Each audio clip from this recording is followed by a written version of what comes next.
जीवन 24 के digital platform में और मैं हूं आपके साथ रीशु चौधरी। वक्फ संशोधन बिल गुरुवार देर रात राज्यसभा में भी पास हो गया। बिल के समर्थन में 128 सांसदों ने वोट दिया और विरोध में 95 वोट दिया गया। इससे पहले बुधवार देर रात को वक्फ संशोधन बिल लोकसभा में पास हुआ था। लोकसभा में बिल के पक्ष में 288 वोट पड़े थे और विरोध में 232 वोट मिले थे। राज्यसभा में बिल पर गुरुवार दोपहर 1 बजे से चर्चा जारी थी। वक्फ बिल को कानून बनने में बस अब एक कदम की दूरी है। वक्फ बिल को संसद की मंजूरी मिल गई, अब राष्ट्रपति की मंजूरी मिलते ही यह कानून की शक्ल ले लेगा। वक्फ अमेंडमेंट बिल 2025 को राज्यसभा में पास कराना मोदी सरकार के लिए सबसे बड़ी अड़चन थी, पर सरकार ने वहां से भी इसे बहुमत से अधिक संख्या बल से पास करा लिया, जो करीब 13 घंटे चली। राज्यसभा में नेता विपक्ष मल्लिकार्जुन खड़गे ने कहा था कि मेरी किस्मत अच्छी है कि मुझे सुनने के लिए गृह मंत्री भी है, लेकिन गुफ्तगू कर रहे हैं। वक्फ बिल के बारे में सारे देश में ऐसा माहौल बना है कि माइनॉरिटीज को तंग करने के लिए ये बिल लाया गया है।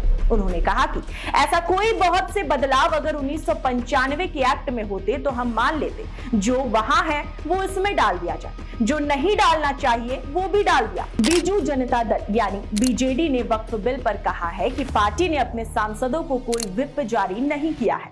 सांसद अपनी अंतरात्मा की सुने और वक्फ बिल पर फैसला ले। केंद्रीय स्वास्थ्य मंत्री जेपी नड्डा ने वक्फ बिल पर विपक्ष के रुख को लेकर निशाना साधा।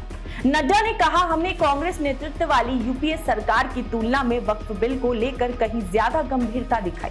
वहीं भाजपा सांसद सुधांशु त्रिवेदी ने कहा, वक्फ ने एक बार ताजमहल पर भी दावा कर दिया था, इसके बाद सुप्रीम कोर्ट ने उन्हें फटकार लगाई थी। वहीं आपको बता दें, इससे पहले लोकसभा में बुधवार को 12 घंटे की चर्चा के बाद वक्फ संशोधन बिल पास हो गया। केंद्र सरकार वक्फ बोर्ड एक्ट में करीब 40 बदलाव करना चाहती है, जैसे वक्फ बोर्ड में गैर मुस्लिम और महिला सदस्यों को शामिल करना, कलेक्टर को संपत्ति सर्वे का अधिकार देना और वक्फ ट्रिब्यूनल के फैसलों को हाईकोर्ट में चुनौती देने का प्रावधान। 2 गैर मुस्लिम होंगे सांसद, पूर्व न्यायाधीशों और प्रतिष्ठित व्यक्तियों का मुस्लिम होना जरूरी नहीं है। 2 महिला सदस्यों का होना भी जरूरी। मुस्लिम संगठनों के प्रतिनिधि, इस्लामी कानून के विद्वान, वक्फ बोर्डों के अध्यक्ष मुस्लिम समुदाय के होंगे। राज्य सरकार 2 गैर मुस्लिमों, शिया, सुन्नी, पिछड़े वर्ग के मुसलमानों, बोहरा और आगा खानी समुदाय से एक सदस्य को मनोनीत कर सकती। कम से कम 2 मुस्लिम महिलाओं का होना जरूरी है।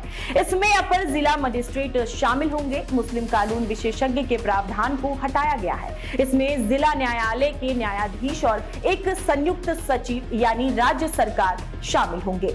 न्यायाधिकरण के आदेश के खिलाफ 90 दिनों के अंदर अदालत में अब अपील कर सकेंगे। राज्य सरकारें कभी भी वक्फ खातों का ऑडिट कर सकती है। केंद्र सरकार को वक्फ पंजीकरण खातों और लेखा परीक्षा पर नियम बनाने का अधिकार दिया गया है। शिया वक्फ 15% से अधिक होने पर शिया और सुन्नी के अलग अलग वक्फ बोर्ड होंगे। बोहरा और आगा खानी वक्फ बोर्ड को भी अनुमति दी गई है।